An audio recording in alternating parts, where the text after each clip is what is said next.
바르게 살면 길이 열립니다. 이 말씀을 증거하겠습니다. 1809년에 태어난 링컨은 어려움 속에서도 바르게 살았습니다. 어렸을 때부터 정직했습니다. 어려서 가난했지만 사소한 것도 그 마음속에 어둠으로 남지 않도록 투명하고 정직하게 살아냈습니다. 단돈 10센트 때문에 먼 길을 가서 갚아 죽어야 마음을 깨끗하게 하고 살 만큼 그는 정직했습니다. 23살 때는 자파상을 운영하다가 그만 파산이 나고 큰 빚이 졌지만 그 빚을 갚지 않기 위하여 이웃주로 도망가면 탕감이 되는 법의 지배 아래 있었지만 그렇게 하지 않고 그 자리에서 다 빚을 다 갚아냈습니다. 그래서 그는 주변 사람들에게 정직한 네이버다라고 하는 별명을 얻게 됐죠. 그것은 그에게 큰 힘이 됐습니다. 그는 알고 있었습니다. 어떤 사람이라도 정직하고 친밀하게 대하면 적이라도 친구로 바뀐다는 것을 알고 실천을 했습니다. 그래서 우리에게도 그렇게 권면을 했습니다. 어떤 사람을 친구로 만들려면 그 사람에게 더 신실하게 대하십시오. 그 방법이 가장 좋은 방법입니다. 이렇게 말을 할 정도입니다. 또 이렇게 말을 했습니다. 우리의 발걸음을 늘 지켜서 바름 위에 서 있는가를 검토하라. 이런 명언도 남겼습니다. 그래서 그는 궁극적으로 승리했고 많은 적까지도 그를 칭찬하도록 만드는 삶을 살아내고 말았습니다.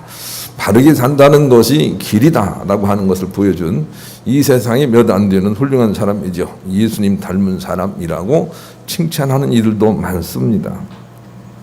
바르게 사는 게 길이다라고 하는 것을 아는 것은 정말 중요한 일입니다. 열왕기상 9장 4절로 5절을 같이 읽습니다. 시작. 네가 만일 네 아버지 다윗이 행함같이 마음을 온전히 하고 바르게 하여 내 앞에서 행하며 내가 내게 명령한 대로 온갖 일에 순종하여 내 법도와 율례를 지키면 내가 내 아버지 다윗에게 말하기를 이스라엘의 왕 위에 오를 사람이 내게서 끊어지지 아니하리라 한 대로 내 이스라엘의 왕위를 영원히 견고하게 하려니와. 바르게 살면 다윗처럼 복을 주시겠다 하고 다윗을 들어서 우리에게 축복을 천거하고 있습니다. 우리가 바르게 살아야 참복을 받는다는 거, 결국 승리한다는 거 알아야 되겠어요. 요셉은 얼마나 바르게 사는지 어떤 처지와 형편과 상황이 있든지 상관하지 않고 있는 자리에서 성실하고 바르게 살아냈어요. 그랬더니 결국은 많은 사람들이 그 속에 있는 하나님을 알아봤고 결국 그는 남들이 흉내낼 수도 없는 엄청난 부와 권력을 얻는 승리자가 되었습니다. 그것이 승리가 아닙니다. 바르게 사는 것이 승리인 것이죠. 그것이 물질과 재물과도 연관이 있다는 것을 요셉이 증거한 것뿐이에요. 요셉을 통해서 배워야 될 것은 우리가 어떤 처지에 있어도 바르게 살아내는 것입니다. 그리고 그것이 길이 된다는 것을 아는 것입니다. 속담에도 하늘은 스스로 돕는 자를 돕는다 이런 말이 있고 고서에도 대도무문이라 그런 말이 있습니다. 큰 길에는 문이 없다는 것입니다. 정직하고 바르게 사는 길에는 문이 없는 것입니다. 그래서 우리가 어떤 과정이라도 넉넉하게 이겨낼 수가 있는 것이지요. 바르게 살지 않으면 삶이 아주 복잡해집니다. 잠언 24장 19절로 20절 같이 읽겠습니다. 시작. 너는 행악자들로 말미암아 분을 품지 말며 악인의 형통함을 부러워하지 말라. 대저 행악자는 장래가 없겠고 악인의 등불은 꺼지리라. 그렇습니다. 악한 사람들의 특징은 참 초반에 잘 나가는 것처럼 보인다는 것입니다. 그런데 궁극적으로는 잘못됩니다. 이런 사람들이 악한 사람들의 궤적을 가지고 있는 사람들입니다. 그러나 선한 사람들의 특징은 처음에 출발은 늦습니다. 해야 할 일이 많기 때문입니다. 그런데 궁극적으로는 잘 됩니다. 이게 선한 사람들의 궤적입니다. 그래서 행악자들의 형통을 부러워하지 말라 하고 우리에게 승리의 길을 제시하십니다. 나폴레옹이 얼마나 자기 어머니에게 시달림을 받았는지 어머니는 1등하지 않는 것을 참아내지를 못했습니다. 그래서 나폴레옹에게 1등만 자꾸 주장을 했습니다. 그래서 나폴레옹은 정말 1등을 달렸습니다. 남도 알지 못하는 그냥 탁월한 진급자, 승리자가 되어서 자꾸 올라가는 것이지요. 그런데 나폴레옹은 궁극적으로 인생에 큰 실패를 체험하고 쓸쓸하게 연약한 자로 죽어가면서 이런 말을 했다 그럽니다. 저 예수는 이 세상에서 패배자처럼 살았지만 진실로 승리자였고, 자기는 이 세상에서 승리자처럼 살았지만 진실로 패배자이다 라고 말하면서 죽어갔다는 것입니다. 우리는 바르게 살지 않으면 우리의 후 인생이 좋지 않다는 걸 꼭 염두에 둬야 합니다. 바르게 살고 정직하게 살고 느린 걸음으로 살지만 온전한 길을 천천히 걸어가는 사람이 되어야 합니다. 그래야 우리가 궁극적으로 더 많은 것들을 누릴 수가 있습니다. 잠언 23장 17절로 18절 읽겠습니다. 시작. 네 마음으로 죄인의 형통을 부러워하지 말고 항상 여호와를 경외하라. 정령이 내 장래가 있겠고 내 소망이 끊어지지 아니하리라. 정령이 그런 사람이 잘 되게 하는 것, 이것이 바로 하나님의 어마어마하신 약속인 거죠. 그래서 바르게 사는 게 중요합니다. 바르게 성공하는 게 중요합니다. 바르게 이기는 게 중요한 것입니다. 그냥 이기는 게 중요하지 않습니다. 바름이 훨씬 중요하다는 거 알아야 되겠어요. 바르게 사는 자들이 시절을 쫓아 그 화실을 맺을 것이며 따라서 성장하게 될 것이고 은혜를 은혜로 받게 될 것입니다. 바르게 사는 사람만이 모든 좋은 것들을 누리게 됩니다. 이것을 우리가 알 수 있어야 하겠습니다. 부모는 역시 마찬가지입니다. 예수님이 이 땅에 오셔서 이제 육적인 모든 죄악의 문제를 해결하시고 우리를 영적으로 하나님 앞에 서게 하시며 늘 성장하게 하셨는데, 그런데 이런 은혜를 은혜로 누리는 사람들은 평소에 바르게 살고 바르게 예배한 사람들이었다고 하나님께서, 예수님께서 말씀을 하고 계십니다. 평소에 바르게 산 사람만이 은혜를 은혜로 누리게 된다는 것입니다. 이 부분에 눈을 떠야 합니다. 평소에 바르게 살지 않는 사람들은 제때 시절을 쫓아 성장할 때 성장하지 못한다는 걸 또한 알아야 되겠습니다. 본문을 그런 의미를 가지고 다시 한번 읽읍시다. 평소에 참되게 예배했던 사람들이 예수 그리스도의 은혜를 알게 됩니다. 읽습니다. 시작. 아버지께 참되게 예배하는 자들은 영과 진리로 예배할 때가 오나니 곧 이때라. 아버지께서는 자기에게 이렇게 예배하는 자들을 찾으시느니라. 하나님은 영이시니 예배하는 자가 영과 진리로 예배할지니라. 아버지께 참되게 예배하고 왔던 사람들이 예수 그리스도 안에 있는 영과 진리의 예배를 깨닫게 되어서 그 예배로 나가게 된다는 그런 의미의 말씀이에요. 이 부분은 너무너무 중요해요. 바르게 만나고 바르게 결혼하고 바르게 자녀 낳고 바르게 이렇게 교육을 시키고 그래야만 영적 성숙과 보이지 않는 행복의 성숙 그 단계를 거쳐서 승리로 나갈 수가 있는 것이지요. 그러나 그렇지 않고 바르지 않은 관계는 잠깐은 잘 되는 것 같아요. 빨리 가는 것 같으나 그 참 내면의 성숙이 없는 거칠의 것들만 가지고 있다가 궁극적으로 깨지고 마는 거죠. 예배도 마찬가지야. 참으로 바르게 예배를 드려야만 그래야 하나님의 참복으로 나갈 수 있다고 말씀해 주세요. 가인과 아벨이 똑같이 예배를 드렸지만 하나님은 아벨의 예배만을 흠양하시고 받으셨어요. 그리고 그 이유는 가인이 평소에 바르게 살지 않았기 때문이라고 창세기 4장 3절로 7절에 지적을 하고 있어요. 한번 읽읍시다.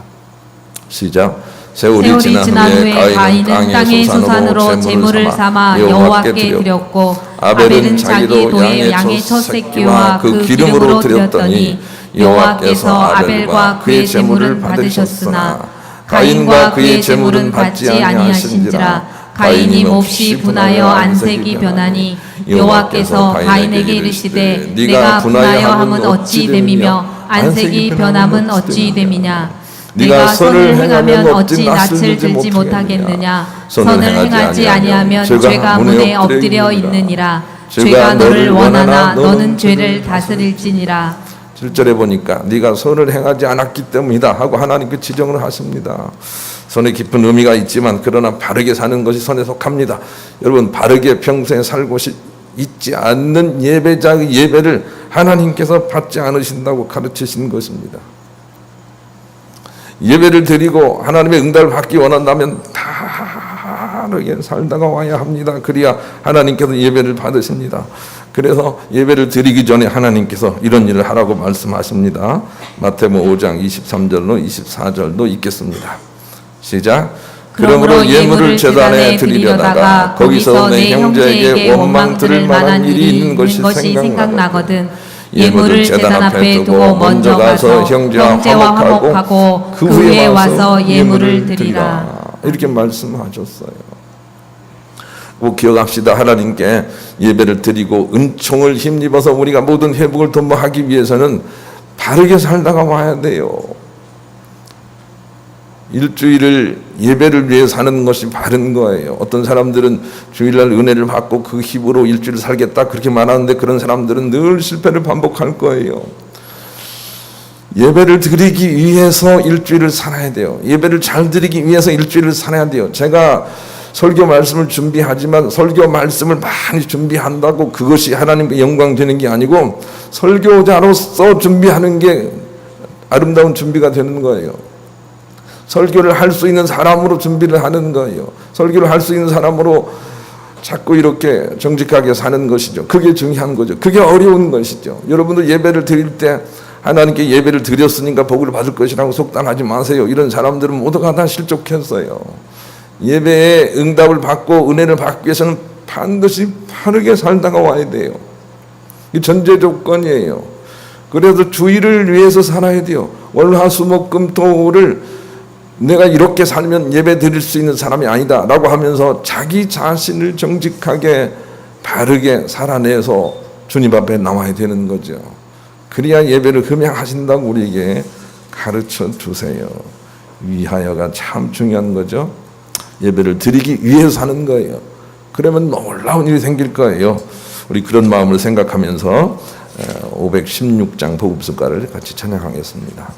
바르게 정직하게 산다는 것이 무엇이냐 하고 오늘 본문은 우리에게 그것은 우리 양심이 항상 하나님 앞에 사는 것이다 라고 가르쳐 줍니다. 그래서 영과 진리라는 말씀을 줍니다. 우리 영이 진리이신 하나님 앞에서 살아야 된다는 것입니다. 또 그렇게 예배를 해야 된다는 것입니다. 우리의 영혼이, 우리의 양심이, 우리의 선한 것들이, 우리 안의 속사람이 하나님 앞에서 예배를 드려야 된다는 것입니다. 그러니 우리 영이 항상 하나님 앞에서 살아내야 그것이 영적인 예배자가 된다는 걸 알아야 되겠어요. 다윗은 그래서 시편 139편에 말하기를 하나님은 내가 저 바다 끝에 갈지라도 거기 계시고 땅 끝에 올라갈지라도 땅 밑에 내려갈지라도 거기 계시고 하늘로 올라갈지라도 거기 계시고 내가 무슨 말을 하기 전에 이미 내 마음을 아시고 모든 것을 아신다고 고백을 하고 있습니다. 여러분 그 앞에서 우리가 사는 것입니다. 모든 것을 아시는 하나님 앞에서 우리가 사는 것입니다. 이것이 바로 우리가 바르게 사는 것입니다. 요셉은 예쁜 돈 많은 과부가 자기를 미혹하는데 그런데 하나님을 떠올립니다. 어떻게 이 큰 죄를 행하여 하나님 앞에 득죄하리까 하고 하나님 앞에서 살아냅니다.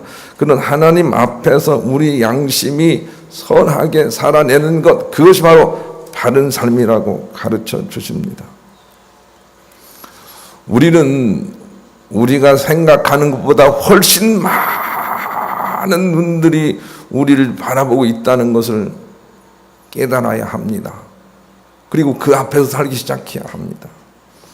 히브리서 12장 21절 25절이 그런 내용의 말씀입니다. 같이 읽어보십시다. 시작. 그 보이는 바가 이렇듯 무섭기로 모세도 이르되 내가 심히 두렵고 떨린다 하였느니라. 그러나 너희가 이르는 곳은 시온산과 살아계신 하나님의 도성인 하늘의 예루살렘과 천만 천사와 하늘에 기록된 장자들의 모임과 교회와 만민의 심판자이신 하나님과 및 온전하게 된 의인의 영들과 새 언약의 중보자이신 예수와 및 아벨의 피보다 더 나은 것을 말하는 뿌린 피라. 너희는 삼가 말씀하신 일을 거역하지 말라. 땅에서 경고하신 일을 거역한 이들이 피하지 못하였거든. 하물며 하늘로부터 경고하신 일을 배반하는 우리일까 보냐. 우리를 보고 있는 눈들이 굉장히 많다는 것입니다. 천사들도 우리를 보고 있고 하나님 예수님 말할 것도 없고 의인들의 영과 장자들의 영이 우리를 보고 있다는 것입니다. 이걸 알아야 되겠습니다. 그 앞에서 우리가 사는 것입니다. 손다싱은 이런 고백을 하고 있습니다.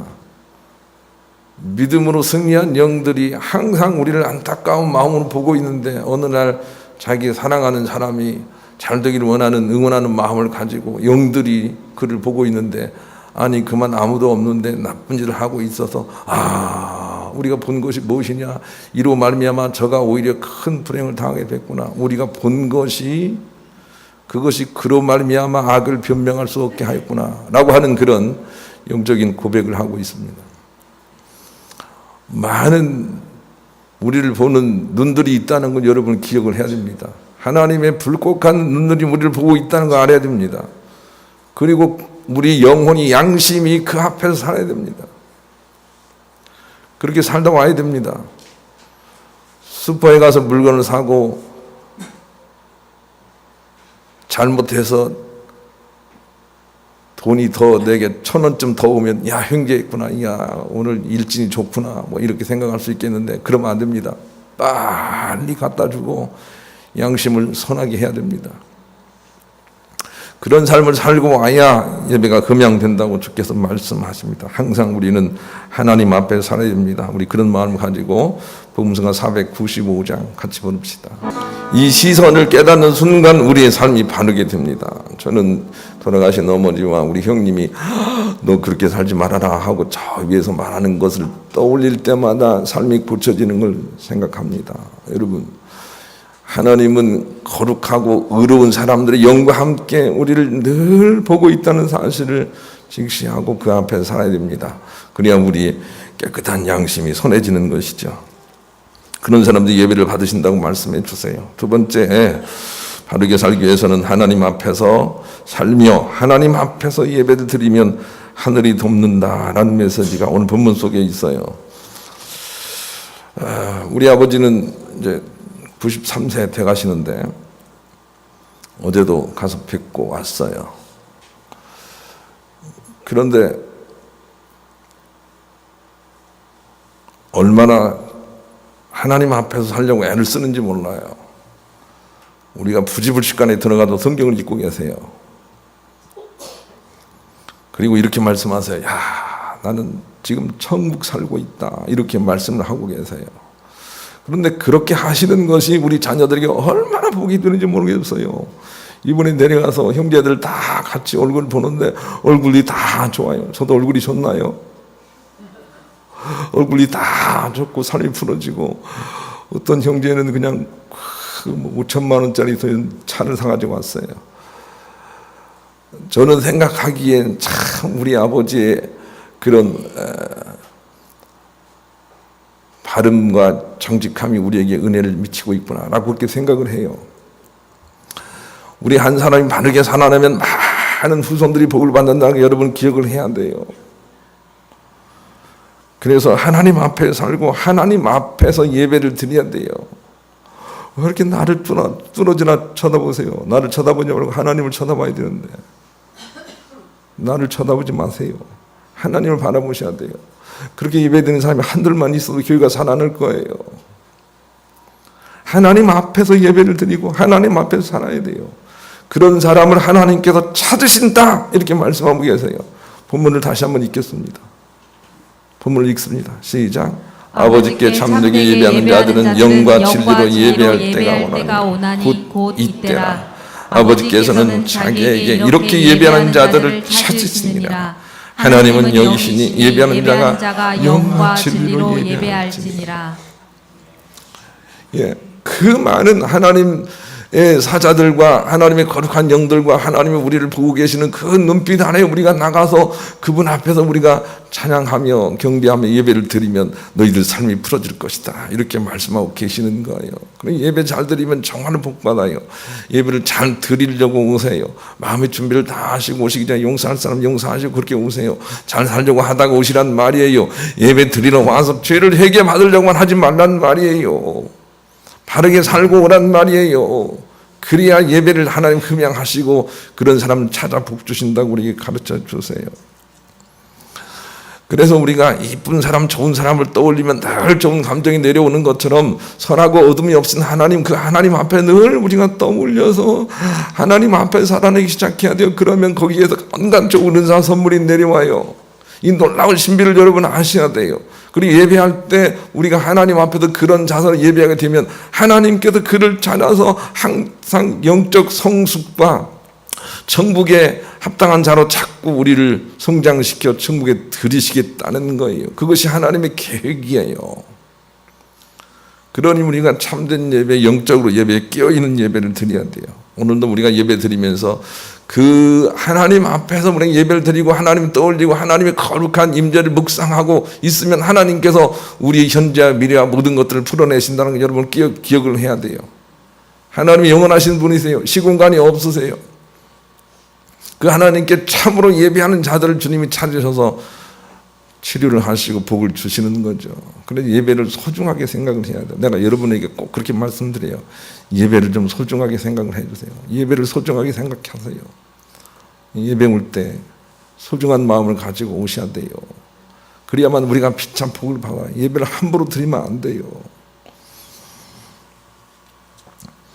안광무이라는 걸음 전문가가 있습니다. 이 사람이 이런 말을 했어요. 바르게 걷다 보면 정상에 가 있는 것이지 정상에 빨리 가려고 서둘면 자세가 상하여 결국 정상을 누리지 못하게 되는 것입니다. 그랬어요. 안광 교수라는 사람은 교수인데 걸음걸이를 연구하는 사람이에요. 그 사람이 걷는 걸 보니까 얼마나 걷는 것이 예술인지 모르겠어요. 걷는 것 자체도 얼마나 아름다운지 모르겠어요. 그런데 그분의 말은 그런 거예요. 바르게 걷다 보면 누가 예비하신 정상에 가기도 하고 또 우리가 족할 만한 자리에 가기도 하는 것이지, 정상에 가려고 그렇게 자꾸 몸을 바르게 하지 않고 가게 되니까 누리지도 못하고 그리고 온갖 고난을 당한다고 얘기를 하는 것이죠. 너무너무 우리에게 큰 교훈이 돼요. 바르게 살고 바르게 예배하는 게 중요해요. 그러면 하나님께서 누구보다도 우리를 높은 자리에 앉게 하실 거예요. 그것이 바로 요셉이 우리에게 주는 교훈 아니에요. 그런데 우리가 자꾸 높은 자리에 올라가게 해주세요 막 이렇게 하다가 자세는 전혀 신경 쓰지 않는 거예요. 하나님께 그냥 기복적인 예배만 드리는 거예요. 그래서는 안 된다는 거예요. 그냥 하나님 앞에도 정직한 영혼으로 영과 진리로 예배를 드리면 하나님께서 그런 자를 찾아서 세우신다고 말씀해 주세요. 그러니 우리에게 바름이 중요해요. 바르게 살아야 해요. 바르게 사는 게 무엇이냐면 우리의 양심이 하나님 앞에 사는 거예요. 우리 양심이 하나님 앞에 사는 거예요. 양심의 소리를 외면하지 않는 거예요. 그리고 우리 양심이 하나님 앞에서 예배를 드리는 거예요. 그렇게 될 때 우리의 삶이, 우리의 미래가 풀린다는 것 주께서 말씀을 하고 계시는 것이죠. 범사를 하나님이 보시는 것처럼 살며 예배를 드려보시기를 바랍니다. 이율곡 선생님은 일찍이 이것을 깨닫고 나서 예배라는 것은 하나님이 여기 계신 것처럼 드리는 것이다, 그렇게 말을 했어요. 형식과 의식이 그렇게 중요하지 않습니다. 형식과 의식은 틀에 불과하죠. 그것도 우리가 해야 합니다. 그러나 정말 중요한 것은 우리가 본질 되시는 하나님이 여기 계신다고 여기고 예배를 드려야 된다는 거예요. 하나님이 지금 우리를 보고 계시고 바르게 예배드리는 자를 찾고 있다는 그 마음으로 예배를 드려야 된다는 거예요. 그런 예배를 반복적으로 드린다면 틀림없이 우리 모든 다 복준 풀림의 인생을 경험하게 될 거예요. 예배를 함부로 생각하면 안 돼요. 어떤 사람들은 예배 너무 함부로 생각해요. 그러면 안 돼요. 정성을 다해서 준비해야 돼요. 예배를 위해서 살아야 되기 때문에 그런 것이죠. 부족한 것은 부족하다 말씀드리고 잘 되는 것은 감사하다 하며 그 앞에서 살아보십시오. 정말로 많은 회복이 있을 것이에요. 하나님께서 원하시는 바가 그것이기 때문에 그래요. 우리 영혼이 하나님 앞에 사는 거예요. 창세기 17장 1절 같이 읽겠습니다. 시작. 아브라함이 99세 때 여호와께서 아브라함에게 나타나서 그에게 이르시되 나는 전능한 하나님이라 너는 내 앞에서 행하여 완전하라 그랬어요. 우리가 완전하게 살지를 못해요. 완전하게 살 수 있는 인생은 아무도 없어요. 그런데 하나님 앞에서 우리가 완전하지 않으면 하나님께 자꾸 우리가 완전하지 않음을 말하면서 정직하게는 살 수 있는 거죠. 그리고 그것을 하나님께서 완전하게 보시는 거예요. 그 하나님 앞에 살아야 돼요. 하나님이 보시는데 어떻게 그런 일을 할 수 있느냐 하고 하나님 앞에 살아내야 돼요. 하나님이 보시는데 어떻게 내가 이런 일을 할 수가 있나, 그런 생각조차 못하겠다라고 하면서 자꾸 하나님 앞에 살아내는 거예요. 그것이 완전한 것이고 그것이 하나님께 소통이 되는 참된 예배자로 사는 것이라 우리 가르쳐 주세요. 삶과 예배의 회복으로 삶의 길을 풀어가시는 복된 여러분과 여러분의 모든 미래가 될 수 있기를 우리 주님의 이름으로 간절히 축원합니다.